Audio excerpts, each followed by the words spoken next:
ان کا رشتہ لے کر صدیق آئے، یا رسول اللہ میں خواہش مند ہوں، آپ چپ رہے۔ پھر حضرت عمر بعد میں گئے، یا رسول اللہ میں خواہش مند ہوں، آپ چپ رہے۔ تو عبد الرحمن بن عوف رضی اللہ تعالیٰ نے حضرت علی سے کہا، علی تو جا، تجھے دے دیں گے۔ وہ کہنے لگے میں تو بہت غریب ہوں، مجھے کہاں دیں گے؟ حضرت علی کا ذاتی گھر بھی نہیں تھا، کسی سے ایک کوٹھا مانگ کے اس میں رہ رہے تھے مدینہ میں۔ کہا نہیں تو جا جا۔ تو یہ مسجد میں پہنچے، اللہ کے نبی کو دیکھا تو ایسا روب طاری ہوا کہ بولے ہی کچھ نہیں۔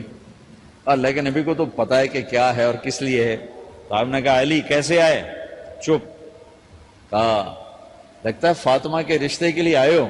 جی ہاں۔ تو آپ نے کہا انشاءاللہ، اتنا کہا انشاءاللہ، اور چپ ہو گئے۔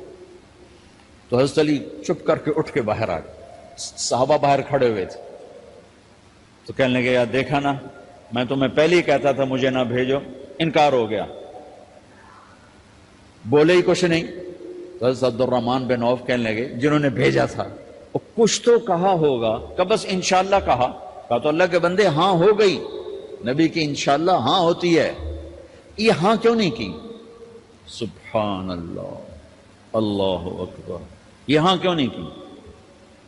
گھر گئے، فاطمہ علی کا رشتہ آیا ہے کر دوں، اس لیے ہاں نہیں کی۔ ہم تو بیٹیوں سے پوچھتے ہی نہیں، عیب سمجھتے ہیں بیٹیوں سے پوچھنا۔ جی میں گاں نو بن چھڑیا قلعے نال، ایویں اسی دیاں نو بن چھڑنے قلعے نال۔ مجھے ایک اپنی مطلب برادری لیول کے ایک خاتون کا فون آیا کہ مولانا پڑھایا مجھے لاہور میں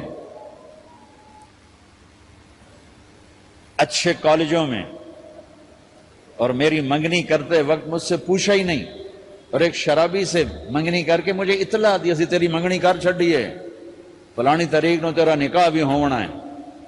مجھے آج تک گلہ ہے، پوچھ لیتے، اگر نہیں پوچھا تھا چلو میں انہاں ساڑھے پنجاب وچ کوئی نہیں پوچھ دے، گاں مجھ دی طرح ٹور چھڑ دین، تو چلو اتنا تو ویکھ لیں دے بھی کم از کم شراب تا نہ پیندا۔ ایک شرابی نال میرا نکاح کر چھڑ، ساری زندگی اڈیاں رگڑ رگڑ میری گزر گئی۔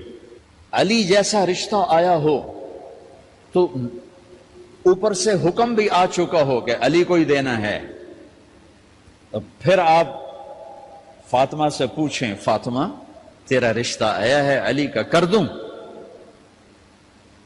حضرت فاطمہ نے ہاں کی تو پھر مسجد تشریف لائے۔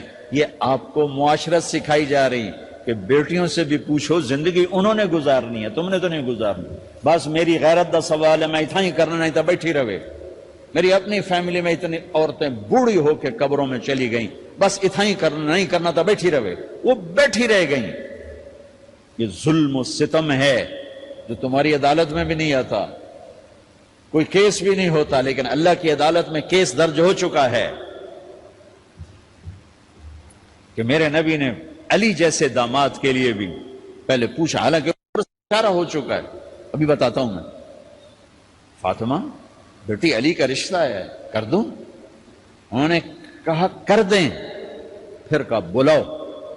پھر علی آئے کہ علی جمع کرو لوگوں کو، مسجد ساری بھر گئی، تو آپ ممبر پر تشریف فرما ہوئے، حضرت علی کو ایسے سامنے بٹھایا، کہ لوگوں مجھے جبریل اللہ کی طرف سے پیغام دینے آئے ہیں کہ میں اپنی بیٹی فاطمہ کا نکاح علی کے ساتھ کر دوں۔ آسمان سے وحی بھی آئی ہو اور پھر بھی پوچھا جائے، یہ میرے نبی کی معاشرت ہے۔ ہم تو پوچھنا عیب سمجھتے اور اسے ذلت سمجھتے ہیں۔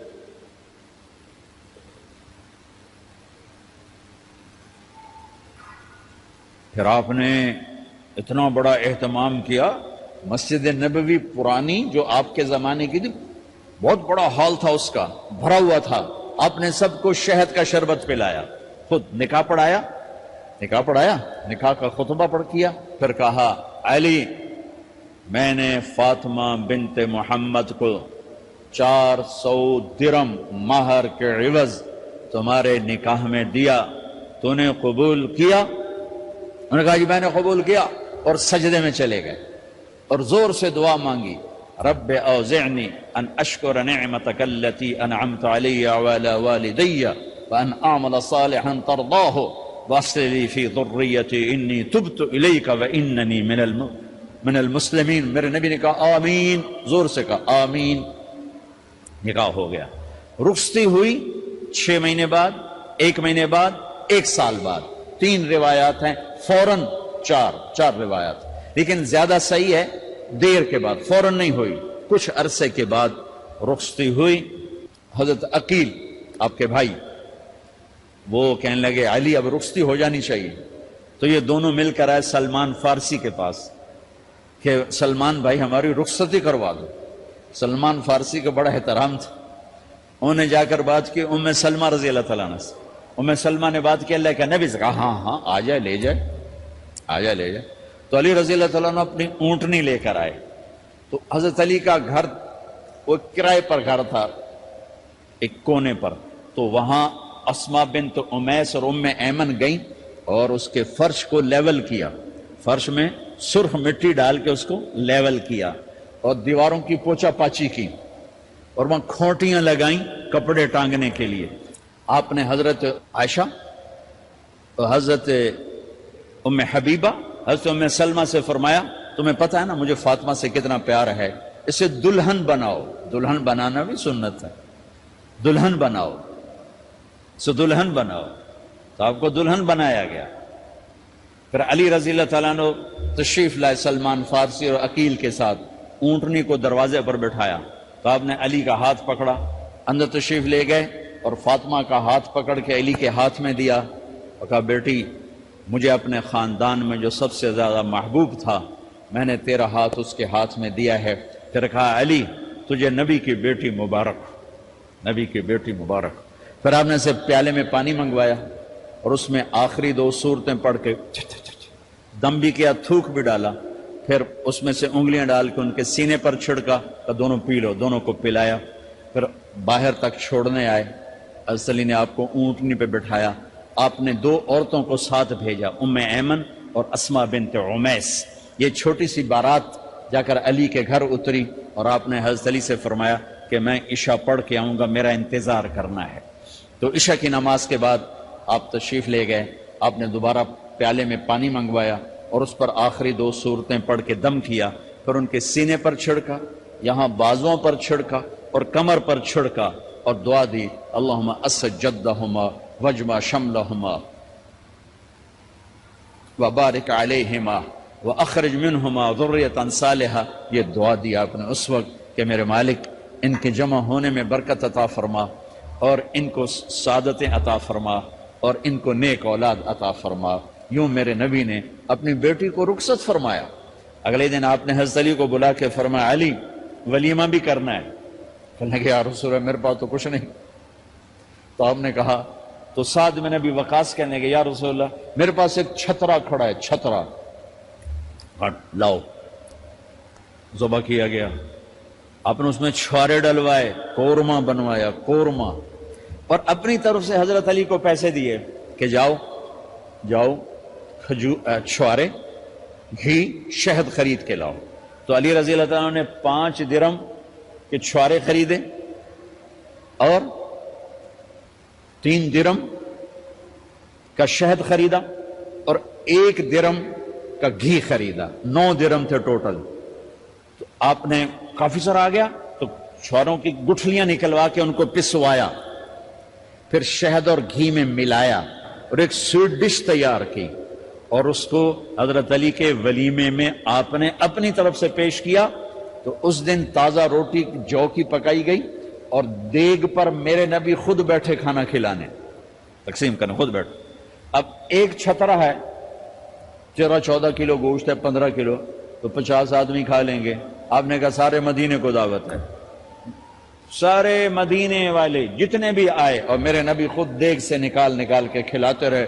سارا مدینہ ولیمہ فاطمہ کا کھا گیا اور دیگ بھری پڑی تھی.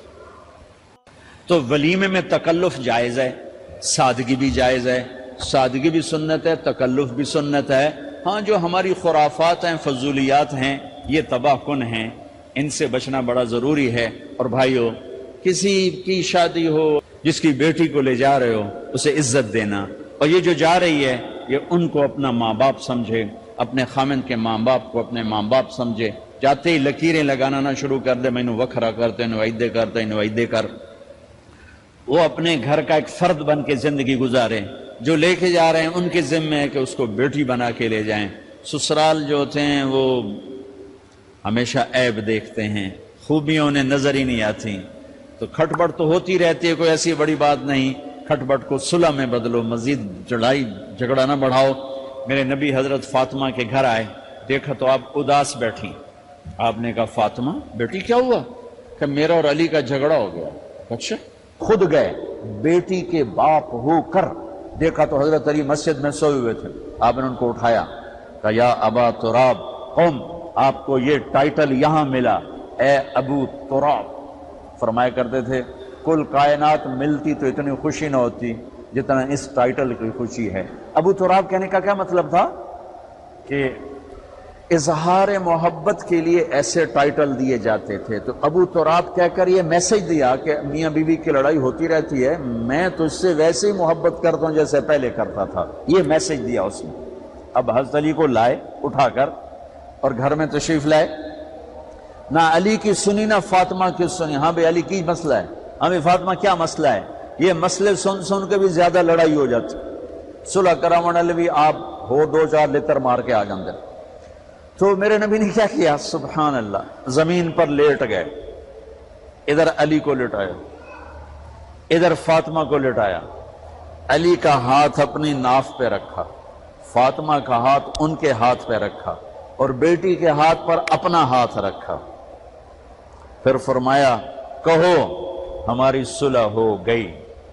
علی کہو، فاطمہ کہو. دونوں نے کہا ہماری صلح ہو گئی. آپ اٹھے، خوش خوش باہر آئے، چہرہ ایسے گلاب کے پھول کی طرح. صحابہ نے عرض کی یا رسول اللہ آج آپ بڑے خوش نظر آ رہے ہیں. فرمایا علی و فاطمہ کی صلح کرا کے آ رہا ہو.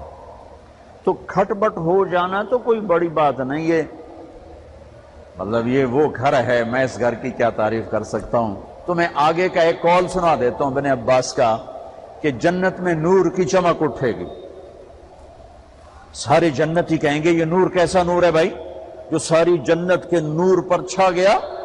تو فرشتے بتائیں گے کہ او جنت الفردوس میں علی و فاطمہ بیٹھے ہیں، کسی بات پہ ہنسے ہیں، ان کے دانتوں سے جو نور نکلا ہے اس نے جنت کو روشن کر دیا. لیکن کھٹ پٹ یہاں بھی ہو گئی. ان سے بڑا گھر میرے نبی کا ہے، وہاں بھی کھٹ پٹ. ایک دفعہ آپ نے حضرت عائشہ سے کہا مجھے پتہ لگ جاتا ہے جب تو مجھ پہ ناراض ہوتی ہے، مجھے پتہ چل جاتا ہے. انہوں نے عرض کی یا رسول اللہ آپ کو کیسے پتہ چلتا ہے؟ کہ جب تو مجھ پہ ناراض ہوتی ہے نا تو قسم اٹھاتے ہوئے کہتی ہے ابراہیم کے رب کی قسم، اور جب مجھ پہ راضی ہوتی ہے تو پھر تو قسم اٹھاتے ہوئے کہتی ہے محمد کے رب کی قسم. کہے سے مجھے پتہ چل جاتا ہے جب تو کہتے ہیں نا ابراہیم کے رب کی قسم تو مجھے پتہ چل جاتا ہے کوئی کھٹ بٹ ہو گئی ہے. تو نبی کے گھر میں بھی ہو جاتی ہے.